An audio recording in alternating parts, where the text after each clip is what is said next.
Whenever you're ready. Zach. Yep. Well, welcome to another episode of the Fantastic Mr. Podcast. Today we're going to be talking about product placement in movies.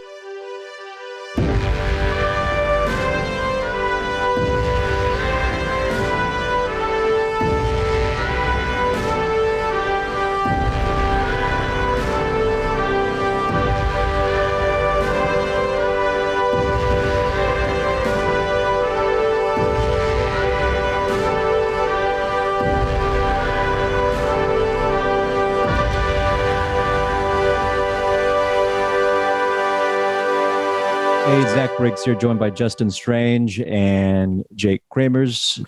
Yo. How's it going, guys? Going good. It's been a long time. Been a busy day. It has. It's been at least a few weeks. I know, Justin, you just got back from the movies. What did you see briefly? Ooh, what movie did you watch? I watched Smile. It was a pretty cool movie. It's a horror movie based on this. Oh, that's the horror movie with the with the smiling. Yeah. Such trailers for that. I'm not a horror guy. Yeah, it's you said it had some 80s vibes in it. It did. Music was very 80s-ish. It's kind of like reminded me of Stranger Things. And then it was about this girl who sees this other girl, one of her patients, she's a therapist, kill herself in front of her.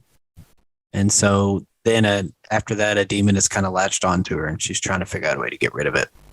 So smiling really doesn't even, like, the whole smiling thing it's not really prevalent in the movie. You know what I mean? Like, it's not really about the smiling. It's just sometimes she sees. It's just how the demon presents itself. Yeah, pretty much. Like when he's there, it's a person smiling. So we're talking about product placement. Can you talk about some examples of product placement in Smile? Do you remember anything? Any like soundtracks or? Not soundtracks. Mainly because like everything. Any like cold, refreshing drinks while she's being haunted? Well, I was just gonna say that it was like normal product placement. So like the cars, she was driving a Kia, and then like when she opened the fridge, it had a shot from inside the fridge before she opened it, and you see like her sodas, and she has like 4 sodas, but they're all different. And it's like Diet Coke, Sprite, and stuff. I'm like, there's no way that you guys replace those sodas every time you drink one. Like, why can't you just put one type of soda up there, But whatever. And so it was like normal product. Company has to get their money's worth. Yeah. So they just put one of each in there. Yeah. So that's basically it and like as far as the only like produced music that I heard as far as like songs go is Lollipop at the end of the. I'm not going to sing it, but that's a strange choice. Yeah, for an outro. It was weird. I was like, okay, I guess it's just because it's something old and people know it. That's the only reason I could think that you would have it in there. Or was the movie set in the 80s or anything like that? No, it was and that's not an 80s song, but it was set in modern times. But yeah, it had like an 80s vibe with 50s music. It's weird. Awesome. So can you guys recall the first time you watched a movie and you noticed, hey, I have that product or I want that? Was there an allure? Can you guys recall? For me, it was probably E.T. It really stands out for me. Reese's Pieces. Oh, yeah. To lure the alien. Remember? I was reading some backstory on that. And apparently the company that owns M&M's, they turned down the offer, I guess. So in came Reese's Pieces. Reese's Pieces. Long and behold, that it's become a famous movie candy. I mean, I see that at every theater I've been to, along with M&M's. But I thought it was well done. I mean, it was a little bit on the nose at times, but again, E.T. had a slew of product placement from the M&Ms to Star Wars references with the toys. I think Greedo and Boba Fett specifically, 2 figurines. Probably was a host of others. But Yoda, M&M's kicking themselves Yeah, I bet George Lucas and Steven Spielberg, they were friends. So I bet there's a little deal arranged perhaps between the two guys. I mean, E.T.'s in Star Wars. That is true. Remember episode 1, folks, Phantom Menace in the Senate chambers when they're saying vote now, even a little group of ET, whatever species of alien they are seen waving their fists and their short, stumpy selves. So yeah, there's a host of product placement. I wonder how much effort it would take to actually like make an ET a main character in the Star Wars universe now. I think it would be like you're watching Andor and then just like ET rolls up. It might be a little bit too much of a distraction for folks, but people would probably love it. It would sell more toys. I mean, when's the last time someone said, "Hey, I want to see an ET in the Imperial officer's uniform"? well, as you know, the Empire kind of anti-aliens, probably not. Unless you were talking about Thrawn, he's more humanoid looking, so he's more acceptable. But anyways, ET, yeah, that's it stands out for me when it comes to product placement. How about for you guys? You got Dr. Pepper can and Spider-Man. Oh yeah, we were talking about that. That's the number one thing. You said, like, what's the first thing you remember? I'm like, Spider-Man, Dr. Pepper. He shoots the web and sticks, and he like chunks it across the room or something, and like destroys his portrait. That's a good one. With old Uncle Ben. Oh, poor Uncle Ben. Yeah, that's what I first remember. What happened to him again? He's destroyed twice in one film.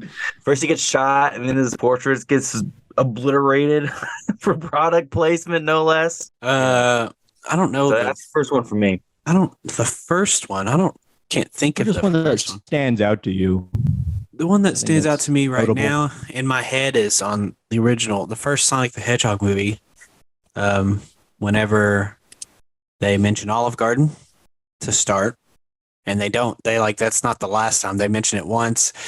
I forget where, but then they mention it again at the end when he gives them an Olive Garden gift card for saving the world. And then on top of that, his wife, dude's wife, James Marsden, I forget his character's name, Tom Wachowski. His wife was like, when he walks in and sees that she's been looking at apartments online, and she's like, "Oh, I've just been looking at apartments on Zillow." I was like, "Oh, like Zillow." That's a very specific name. I know. It was very weird, and I was like, "Okay, whatever, product placement, I guess." So, what are you gonna do? There's different kinds of product placement. Do you think some are too on the nose? And if they are, do you think it is fine if it fits with the tone of the movie? Absolutely. There's some bad ones. If it fits with the tone of the movie, there's some classic examples like Wayne's World and things like that. But sometimes it just gets. I was gonna get so pissed at you. I was gonna leave so hard. That's what I'm looking. I'm looking for the script. Well, now. I'll leave the Wayne's World to Justin. All right. Some of it's clearly overdone. Like, did you guys ever watch Community? The TV show. I watch Community from the genius minds of Harmon. Do you guys remember, like, in the later seasons, I felt like there was an entire season that was just like sponsored by Subway. Yeah, well, because like they have a character come in from Subway and they eat Subway sandwiches all the time, and they're like, "Oh, let's go meet at Subway." It's like in the cafeteria or whatever. Well, this 12-inch meaty meatball sub sandwich sure is good. Like, okay, they never did that. Hideous. $5.99. They did in Community. What they did was, and they also did this with Honda. I think the school was gonna not be a school anymore, so Subway was gonna buy it and make a sandwich university. And before that, what's her face? Shirley. She was gonna create a sandwich store, and Subway, they sold it to Subway instead. The spot. They sold it to Subway instead. And then later they were. So how much did that cost? How much did Subway pay for that? All those references. I don't know. Verbal and physical. Got to be in the millions, I would imagine. I guess. I don't know. I don't really know how that works. Can get really expensive. Yeah, I was looking up online to see like the standard rates. It varies, to be honest. But thousands, hundreds of thousands, millions, arguably, for sure. That must have been That must have been something that Subway specifically was focused on, because I remember them coming in and saving another show called Chuck, and that show was going to get canceled. And they came in and became a huge sponsor for that show. And I think they even like just funded episodes with the stipulation that They mentioned they're in the TV show. And I think one of the characters like quits his job because he's like some sort of, he like works at Best Buy essentially, and then he finds out his coworker's a secret agent or something like that, and so he's like learning how to be a secret agent. And at some point, one of them gets fired, and they go work at Subway across the street or something like that. And I feel like these shows were going on at the same time, so whatever was happening, someone at Subway was like, "This is what we're doing. We're going all in on product placement and just like saving these shows." And it worked. Like, I can't think about the Chuck show without thinking of Subway. And I can't think of Community without thinking of Subway. Yeah, so the Subway thing doesn't come to mind when I think of Community, but I do think it was a funny way to use product placement, because they even had a character who gave up his identity and was just named Subway. And Britta actually fell in love with him. And then he did the same thing. They did the same thing with Honda. The same guy came in and did the same thing. And he was essentially Honda personified, right? And it was and then Britta fell in love with him again because they had dated previously. And it was just a good way, a funny way to use product placement. It's like, well, if we got to use product placement used in plot. Yeah, exactly. In a way. Yeah. I mean, that's it. And so, yeah, it's like a funny way to use it. It's like, if we're going to have to do it, we're going to do it our way, kind of thing. Well, I mean, Rick and Morty does it too, which is the same creator with Dan Harmon. Rick and Morty does it with like, there's a specific scene where Rick comes in and he's like, "Oh my God, guys, they're selling Nintendo 3DSs for $129 or something like that, $99 or something. And we could take these, we can all get one, and we could take them and we could flip them, and we could make money, and then we could go buy our own 3DSs, blah, blah. And then he has like a stack of them, and he goes, and they have the Zelda collector's edition, all this stuff. And then Rick looks at camera, goes, "Nintendo, give me free stuff," and then runs out. And so I forgot about that. It was super funny because I forget how much Justin Roiland and Dan Harmon like video games, because they mentioned Star Fox for sure. They've mentioned Star Fox a couple times on Rick and Morty, and then they have product placement all day long in that show. So, what's some of the worst examples of product placements that you guys can remember? So there's this movie I watched. It's called Sonic the Hedgehog, and I don't know if it's. That's like the worst example I could think of, because they're just like shamelessly plugging Olive Garden and Zillow. I'm like, oh my God, like, okay, we got to look up apartments in this. Let's see if Zillow will give us some money to use their site. It's like, dude, come on. I think for me, the Power Rangers movie, the modern one, Rita Repulsa is snacking on a Krispy Kreme's donut as there's carnage happening around her, and she's literally sitting on a table eating a Krispy Kreme donut. This famous circular glazed donuts. Yeah. While Destiny's Child plays in the background. The signs to the left of her. Yeah, host of product placement going on right there. Hey, it's so on the nose, but it didn't bother me too much. That's where the Zeo crystal was. Okay. So she had to go to Krispy Kreme. It was under a Krispy Kreme. Under it. What? Yeah. Oh my God. It was under, and it was funny when I saw that in theaters. And I thought it was just silly, because she's like, "Where is it?" And she looks at Billy and she's like, "I know one of you know." And she looks at Billy and then she's gonna like kill one of the other Rangers, and he's like, "It's a Krispy Kreme." And she's like, and she's like, "A what?" He goes, "Krispy Kreme." She goes, "Huh, this place must be special." He's like, "It's very special." And I was like, okay, well, they kind of redeemed it, but not really. It's like laid on. Of all places, the Krispy Kreme. Like, how do you even go? The last time I went to Krispy Kreme, I got food poisoning. Really? From a donut? Yeah. Or what did you order? Not a donut. I got like a strawberry Jamba Juice. Oh, you don't get Jamba Juice from strawberries from Krispy Kreme. Don't get Jamba Juice from Krispy Kreme. It's that Zeo crystal underneath, man. Screwing with the Jamba Juice. It's tainted the Jamba Juice. Yeah. So for me, Power Rangers, that was a somewhat tonally fit for the movie, but kind of just too on the nose for me. But then another movie, Godzilla 1984 or Godzilla Returns. I don't know if you guys have seen it, but it's the movie. It takes place decades after the 1954 version, and Raymond Burr's back as the journalist. Oh, really? An American guy who survived and saw Godzilla tear up Tokyo. Mm-hmm. And anyways, there's this constant reference to Dr. Pepper, and not only showing it in a vending machine, but just American military guys holding it. Again, this is the Americanized version with American scenes added to Godzilla in 1984. So they included all these additional bits with Raymond Burr's character and lots of Dr. Pepper references. So it was just the acting on top of it. Not Raymond Burr per se, but the American military. In addition to their acting, very cheesy, the Dr. Pepper just was the icing on the cake. That's crazy. It's kind of ingenious how product placement is used, though. I wonder what the history of product placement is.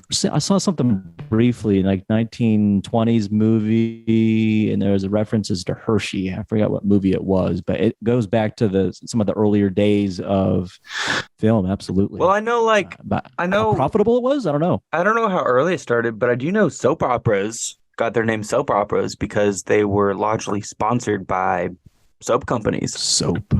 Oh, interesting. What kind of soap? Yeah. Like hand soap? So like bars of soap? Stay-at-home wives would watch soap operas, and then during all the commercials or during the shows, they would have, the main character would be like using, OxyClean or whatever they were using at the time. And there was like, oh, here's a product placement for soap opera. And that they were like largely sponsored by soap companies. And that's how that's how the name like I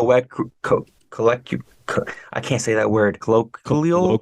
I'm gonna colloquial. Yeah. Okay. Yeah. Colloquial. I have no idea. It just kind of became I'm gonna accidentally swear if I keep trying that, but it just kind of became part of the collective vernacular. That's awesome. I didn't know that. I didn't know that either. History of where that name of soap opera came from. There was also a I don't know if y'all have ever heard of a movie called Don't Be Menace to South Central While Drinking Your Juice in the Hood. No. That name sounds familiar. Is that a who's the director? I don't know who the director is of that movie. Oh, well, I do know who the director. Well, I know who helped produce it, which is Keenan Ivory Wayans. And so basically it's a parody movie of hood movies from the 90s, which it also came out in the 90s with Sean and Marlon Wayans. And at the beginning of the movie, Trey is dropped off to live with his dad. I know. But if you've seen Boys in the Hood, the main character's name is Trey as well. But this one's, his name is Trey, is short for Ashtray, and it's really funny. His mom drops him off at his dad's house because she's like, I can't raise you anymore. You got to learn to be a man, which is what they say in Boys in the Hood. And then, but the funny thing is like somehow Trey is older than his dad. I don't know how, but it's really funny. And so when he gets there, first thing he does is they hug or whatever, him and his dad, and then he's like, hey, I was just about to have some breakfast. And I believe, if I'm not mistaken, his dad is holding like a Hershey bar, I think, or something like that. It's a candy. He's like, I was just about to eat some breakfast, and holds up a Hershey bar or something. And then Trey's like, oh no, man, I'm full. I just had some Red Hots. And that just came to my mind about, and then they drink a bunch of 40s. So that's a little bit of product placement, but the Red Hots and the candy bar that he was holding is what I was thinking of. That movie's funny if you haven't seen it. I'm liking Wilson Fisk's his monologues in Daredevil. That actor is awesome. Yeah, he's good. I mean, like Joker, he has so many great monologues, not just in like TV series or movies, but just like in comics. Hey, okay, you guys ready? Ready? Yeah. So 3, 2, 1, go. Okay, I have something I want to say real quick. So I'm looking for this scene from a movie, and I came across. I guess it's like a PowerPoint, and my guess it's a student's PowerPoint. The website is called Course Hero. So my guess is they had to do this and they had to upload this for their students. But he mentions the first known use of product placement is in a silent French film. I can't see it though because it's blurred out. So my guess is I have to become a member in order to see it. He mentions, and I don't know if this is 100% correct, but it's interesting if that's the truth, you know. But then I looked. Silent film. Yeah, French silent film, I guess. And then I looked, and who mentioned Hershey's earlier? Was that you, Jake? It was Zach. Okay, I guess it's Briefly, called yeah. It's like- Wings from 1927. Does that sound familiar to you? That's what I was talking about. Yeah. It's just like Hershey. What from the picture that they uploaded, it's just like Hershey's bars laying on the ground. And so I thought that was funny. They mentioned E.T. And Reese's Pieces in the 1980s. The CBC soap opera, I guess Riverdale, is that a soap opera?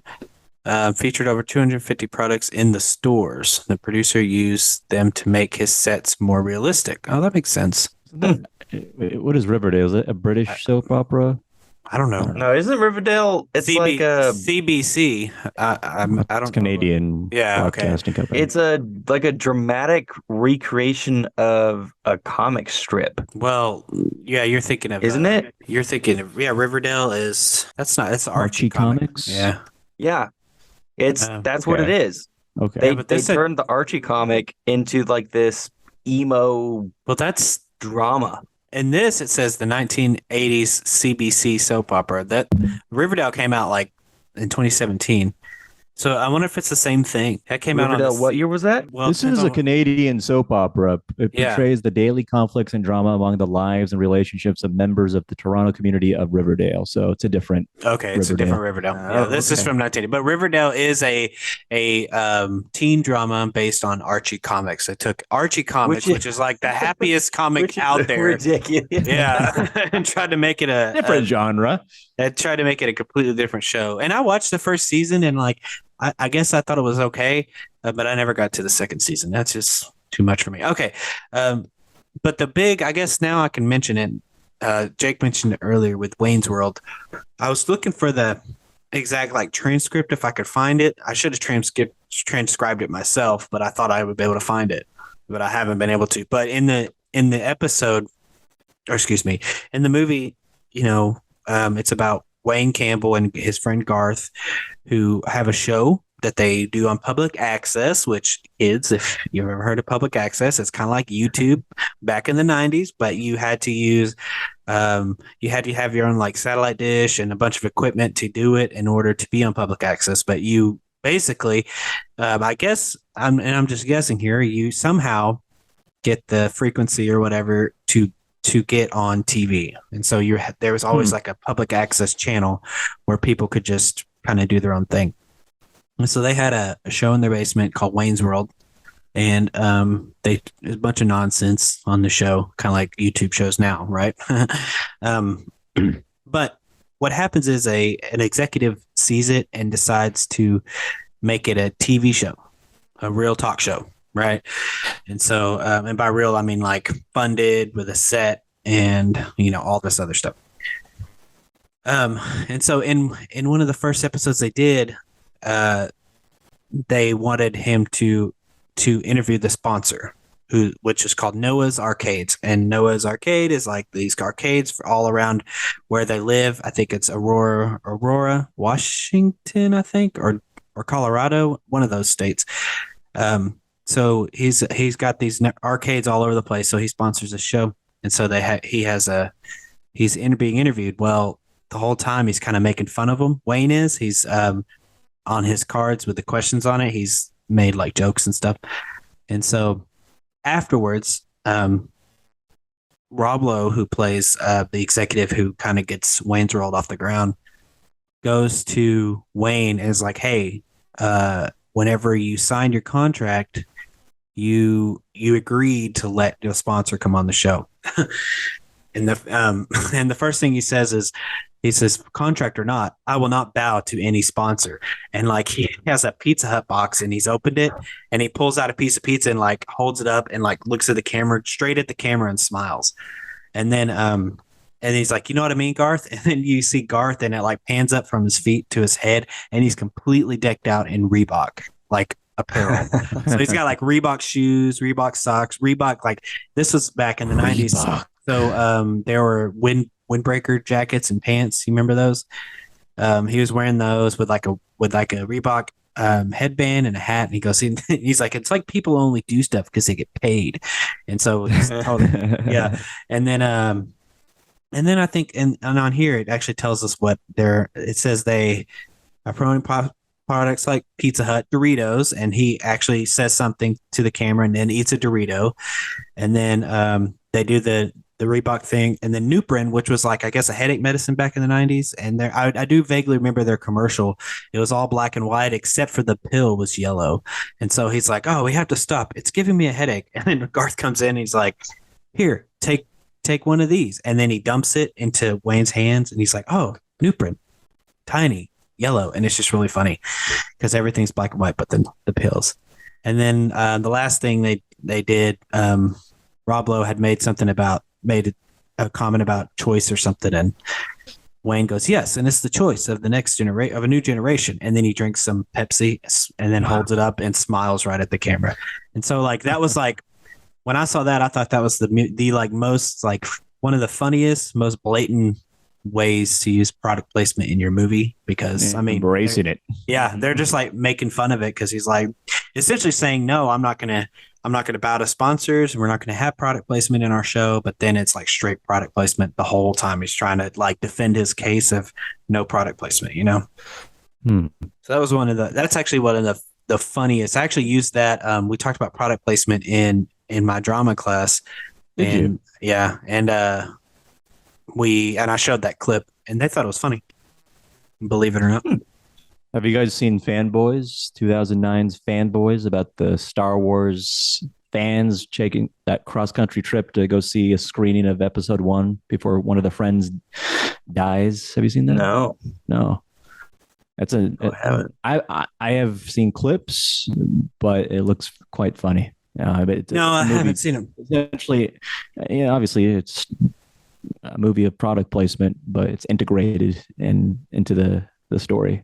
Yeah, there's a difference between some things that are being integrated because the story has use for them, and then items that are integrated because the company pays for them. And there's not really a fine line between the two. The audience isn't ever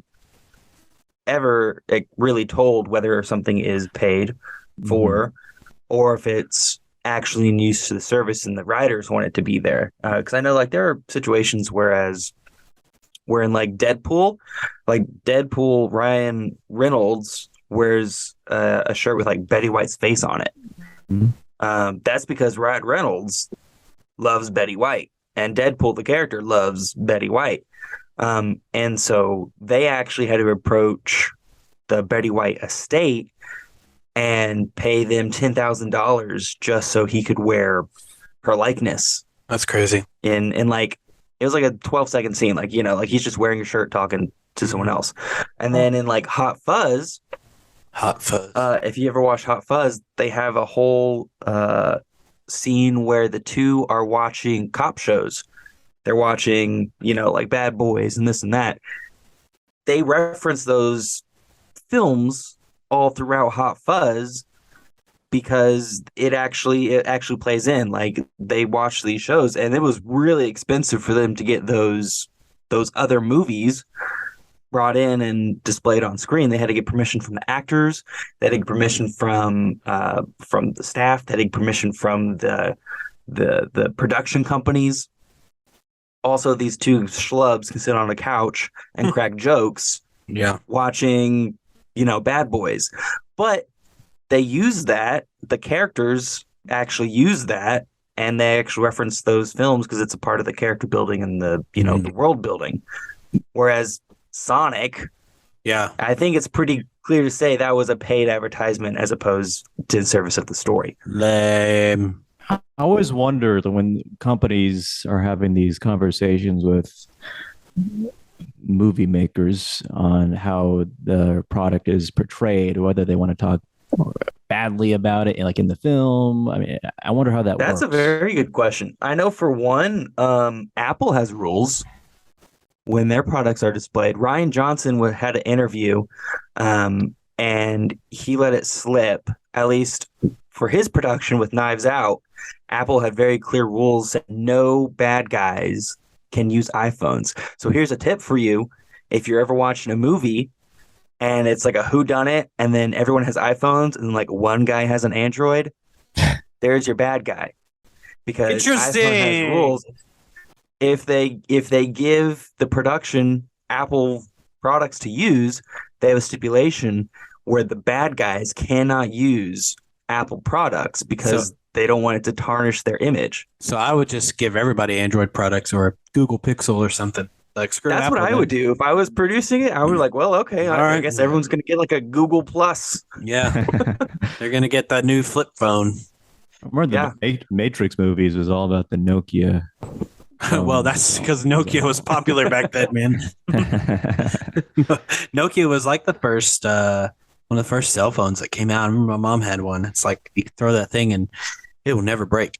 The brick. I just remember the the brick. first one. I've never watched any of the sequels. I've only seen the first one. I've Yeah. seen Which, them. from what I hear, is pretty much the right decision to have to Yeah. have made. They're pretty forgettable. Even the first one, it was like okay. They're all pretty bloated too, to be Yeah. honest. The only thing that I know about the sequels, this is the only thing that I know about the sequels, is that in one of the sequels, some lady eats a piece of cake that makes her orgasm. Wow. Ooh, I want to That's- eat that cake. That's literally the only. Or It that was like cock. some guys are like at a table and he's like, "Watch this," and he like sends some cake over to another person, and it like messes with her code, quote code, Huh. and causes her to like have an orgasm. That's literally the only thing that I Jeez. know about the sequels at all. Christmas is around the corner, boys. Talk about Christmas movies and product placement. Oh, like Christmas Home Alone. Story. A Christmas, Home Alone. Oh, a yeah, Christmas Home Alone. story. The Christmas story. We have the Red Ryder BB gun. BB yeah. gun, And then Home Alone is which I didn't learn was real Pretty until sure. I looked it up.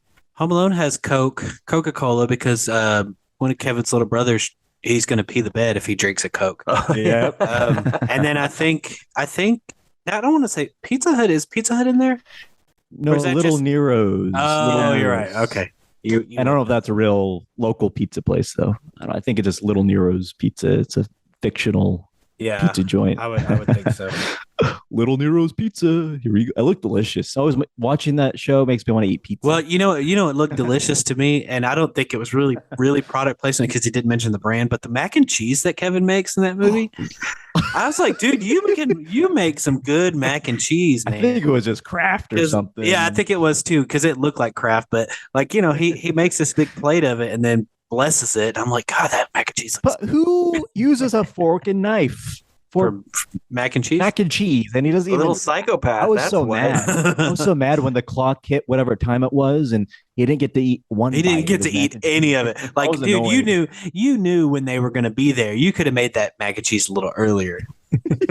Like, come on. But whatever. Anyway, I didn't mean to get into a thing, but man, that mac and cheese looked good. But yeah, I do remember Coke being in that movie. That's really the only Yeah. thing I could think of. 'Cause Donald he was Trump. holding. Tic Oh yeah, Tacs. product placement. All right, that's Home Alone Tic too. Tacs. Yeah. Tic Tacs were in there a bunch. Oh yes, oh, from Santa, the fake Santa. Yeah. Dirty mouth Santa. Yeah. What he's about- like, What about the gum that Kevin uses in Home Alone 2 to tip the what do they call him? The guy who brings up your luggage. Concierge. No, that's the person who helps you like Butler. with things around town. I guess it's like a I don't know. I forget what they call him. But Bellboy. it's a bellboy. Thank you. It's a Bellboy, bellboy yeah. played by Rob Schneider. I don't know if y'all noticed that, Yeah. but that's Rob I Schneider. was, yeah. Yeah, and he gives them gum. I don't know. I don't think they Looked released like the name. Wrigley's, maybe. I don't could know. have been like Big Red or something. I don't know. Maybe. Anyway, Oh, the Grinch. The Grinch. what about the Grinch? He's in the first Home Alone. Like Kevin's watching. Oh yeah, the Animated- movie The Grinch. movie Okay, I thought you Grinch. meant like the movie. There's product placement in the movie The Grinch with Yeah. yeah, that's what I thought too. Jim Carrey, but I don't think there's any product placement in that. Man, that's all Whoville stuff. They don't have Earth stuff there. Well, these days, probably some company would include something that's real from our Earth. Who knows? What- But Our Elf, Earth. I think Elf's got to have something. The movie Elf. I'm trying to think. You know who makes a really funny well, they do this all the time, but just off the top of my head, South Park does product placement a lot, Oh. but it's always like making fun of them. But there's an episode, and it's funny because y'all know I love this movie. It's called the Human Scent iPad. Oh my god. And so basically what it's about is Feces. is Kyle well, Carbon wants an iPad, right? And his mom says no. But then that's kind of what launches the iPad talk. But then Kyle like signs something, I think, without reading it, and he accidentally gets himself involved in a human centipede. But here's the thing. He's in the middle, I believe. And but the human centipede is an iPad. It's their new iPad, and like so it's basically three people but with an iPad on the front of it. It's so stupid. And like there's a scene where the person in front of Kyle has got to take a crap. He's like, sorry, Kyle, it's just gonna be a lot. It's so disgusting and stupid, but just thinking about it, I forgot because you mentioned Apple. So I was thinking about iPad and the human scent iPad. Watch that episode, kids. Okay. What gets me are commercials that use competitors' products in Like- their commercials. Like PlayStation, the original PlayStation. Like, I know Coke and Pepsi do it a lot. Well, yeah, in the original Coke and Pepsi. Crash Bandicoot goes to Nintendo. And he goes, hey, Plumber Man. He starts to like make fun of him, says, your worst nightmare has arrived. And talking about PlayStation. And quick backstory on PlayStation and Nintendo, which makes this commercial a little more significant, is originally Nintendo and PlayStation had a deal to make a console together. And it was going to be called, guess what? The Nintendo PlayStation. But Nintendo ended up backing out. And that kind of pissed PlayStation off, so they made their own console. And now look at them. So it kind of makes the commercial a little more meaningful because of that whole deal that went bad with them. And so they just straight went to Nintendo and was like, "Hey man, we're on the scene now. You're screwed." Yeah, I'm always fascinated by some commercials, how sometimes they'll just say the other guys without naming them specifically, but other times they'll be very direct Straight up, and say yeah. the product. Yeah. Do they have, I mean, they're giving them free advertisement in a way, right? I mean, by just Sort of, they're yeah. not they getting permission from the other company? It'd be kind of like maybe like a Weird Al thing where like he can make a parody without their permission, but he asks for permission anyway, and he follows it. And so it could be something like that where they like, because I think I know you can say names of things in whatever. Like if you and I made a film right now, I could say I got to go get my Mac, but I can't show a Mac without having paid for it, you know?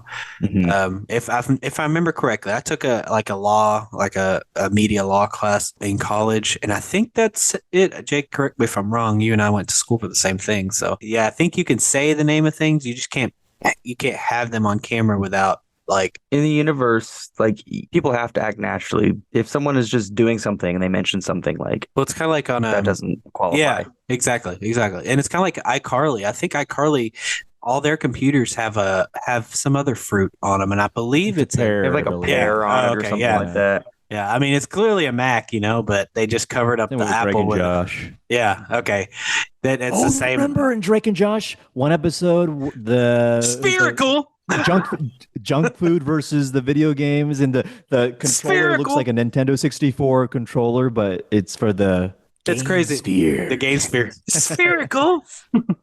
That's funny because That's one of my favorite episodes. yeah. And then that point where he's looking like Willy Wonka, and then in comes Drake, and that was a beautiful part of that episode. They say they're in South America. It's America.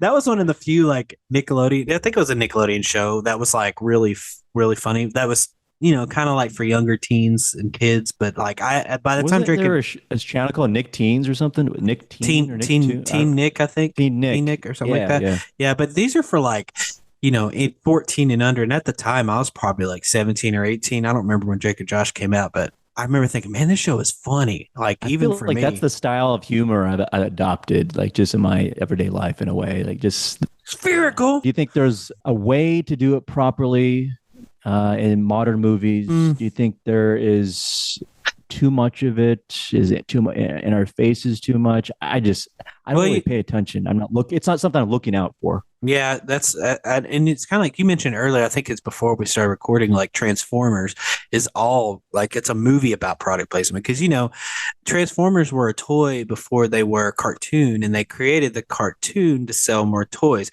It's kind of like the same with GI Joe, except I think it's backward. No, it's not the backwards. GI Joe was a toy. They made the cartoon to sell more toys, and the same with Underdog. Underdog was a what is it? Post cartoon, post made cereal. They created Underdog as like a cartoon to help promote the cereal. Yeah. Yeah. And then we have Star Wars, of course, a big example. Is it though? Yeah, What do you mean? To make toys, to sell toys. I don't think the toys. I think And the toys Toy were an afterthought. Okay, Toy Story. Yes, it's called Toy Story. I think wasn't Star Wars an afterthought? The Star Wars toys weren't like something that George Lucas was like, oh, I can make this movie and create toys. Like I swear he mentioned at one point. No, he knew. No, he knew going into it that it was going to sell a lot of toys. So he didn't make the movie to sell the toys. But once he made the money, he realized that they were going to sell a lot of toys. And so he specifically had it in his contract that he retained royalties from all the toys, Star Wars products in perpetuity. Yeah, I guess that means, I guess that makes sense. Like he didn't realize it at first because, Star Wars, it took forever for him to finally find someone to help make that movie. And once he did, it was big. So yeah, I get that. And the same with, I think Teenage Mutant Ninja Turtles actually was, it started off as a comic book. And only reason I know this is because they have the Toys That Made Us, I think is what it's called, on Netflix. And then another toy show on Hulu. But I think on the one on Netflix, they mentioned that they wanted to make toys, but they didn't think people would buy them just based off the comics. So they created the cartoon so that they could have something that the children could watch and eventually buy the toys. And it worked. Like that was a good plan. Like, okay, well, we can't make these toys because, the comics, I don't know if y'all have read any of the comics, the original comics. They're very dark, I hear. Yeah, they're pretty dark. The first one is definitely in black and white. And then originally all the turtles wore red bandanas. They didn't have multicolored turtles. That came for the show because the show was made for kids and they needed to be able to differentiate between each turtle. Not only did they do that, they put their F in the first letter of their names on their belts. And so they gave them all different personalities and stuff. So they had to, they didn't think they were going to sell just based off the comics. So they're like, well, let's make a cartoon and then make the toys. Reel in the kids. And also the turtles, this is just a side note, all the Foot Clan soldiers, I don't know if you ever know this, are robots, but not in the comics because since the show is made for kids, they made them robots so they didn't kill. Yeah, didn't kill a bunch of humans, and they don't use their weapons. I don't know too much about this show.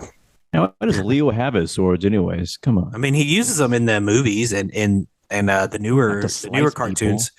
In Teenage Mutant Ninja Turtles 3, the movie, he uses it to they go back in time to feudal Japan. He uses them as scissors to cut off a guy's ponytail. I was like, that is so freaking funny. And when I was a kid, of course, I thought it was hilarious. He just went snip and it just worked. Just last thoughts about product placement. I mean, I think it's a fine thing. Seriously, except for when they do it stupidly, like in Sonic the Hedgehog, it's like, let's keep promoting Olive Garden and Zillow. Even though you think it fit with the tone, or you don't think it fit with the tone and that it it didn't. I mean, I did think it was kind of funny when they thought they were getting money from the government and they gave them a Olive Garden gift card, but I was like, okay. All right, enough of the Olive Garden. This is old. Stuff. Yeah, exactly. Like, all right, you beat. Was it? Remember, Olive Garden used to be called the Olive Garden. Well, just Olive Garden. When I started working there, when I worked there, I would call it the Olive Garden. I got to go up to the Olive Garden real quick, or Olive Garden, a lot of times. But then, and it also used to be when you're here, your family. But then the CEO of Olive Garden signed it over to Jimmy Fallon, which for some reason, and they changed the slogan. They changed the slogan to "We're all family here." I was like, oh my god, Jimmy Fallon bought the Olive Garden slogan. Yeah, when you hear your family, he came on Jimmy Fallon, and they did a whole like deal on air. It was stupid. What? Yeah, it was silly. Talk about product placement, am I right? Cue fake laughter. Yeah, exactly. Product placement at its best. Wow. How about you, Jake? Any last thoughts about product placement? Its place in film these days or TV shows? Man, I'm fine with it. I think so long as it makes sense, then I think it's a good way for companies and producers to work in partnership and make stuff.